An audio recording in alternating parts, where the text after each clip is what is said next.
Mom and Dad promised I could live with you. I sipped my water and replied, That's awkward. I sold the house last Friday, to a couple. The fork slipped from her hand. The room went silent, like someone had cut the power. She blinked at me, expecting a laugh. But I wasn't joking. That was the night my revenge reached its crescendo. And it started, like all betrayals do, with trust. Growing up, she was the favorite, the golden child. While I studied late into the night, she slipped out windows and came home drunk. Mom would tuck her in, whisper, "She's just young, let her be." Meanwhile, I was the responsible one, the reliable one, the one who cleaned up every mess she left behind. When Dad left, I became the backbone. Bills, mortgages, repairs. The house wasn't just a building, it was my fortress, my burden, my proof that I could hold everything together when they couldn't. And maybe I believed that counted for something. But last year, I overheard it. Her voice, laughing over the phone. "Don't worry, Mom and Dad already said the house is basically mine. He'll never kick me out."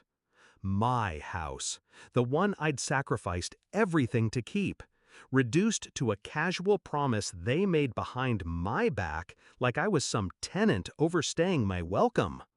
I didn't confront her, not then. I played dumb. Let her think I was blind. Inside, though, I made a decision.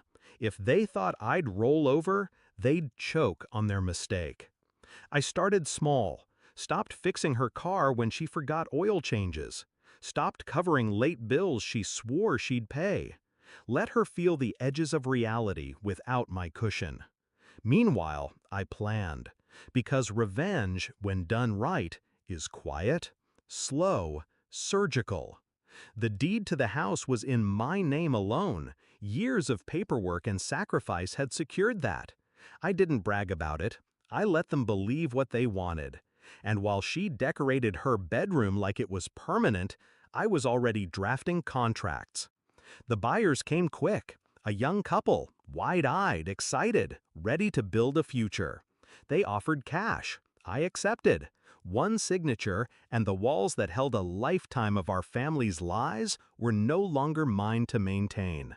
But I didn't move out right away. No, I waited, because timing is everything. Which brings me back to that dinner table.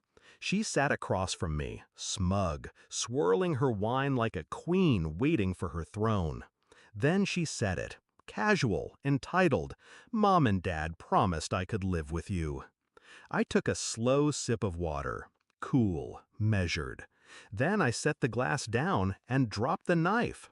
"That's awkward," I said. "I sold the house last Friday, to a couple, lovely people, moving in next week." Her face drained. My parents froze. And in that silence, the kind that makes the air taste like metal, I felt power return to me. She sputtered first, You can't do that." But I had, and the paperwork was final. Mom's voice cracked, "Why didn't you tell us?"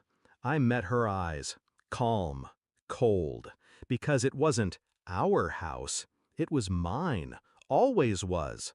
I just stopped pretending otherwise. Their mouths moved, but no sound came out. And that's the beauty of truth. It doesn't need to be shouted. Whispered, it shatters harder.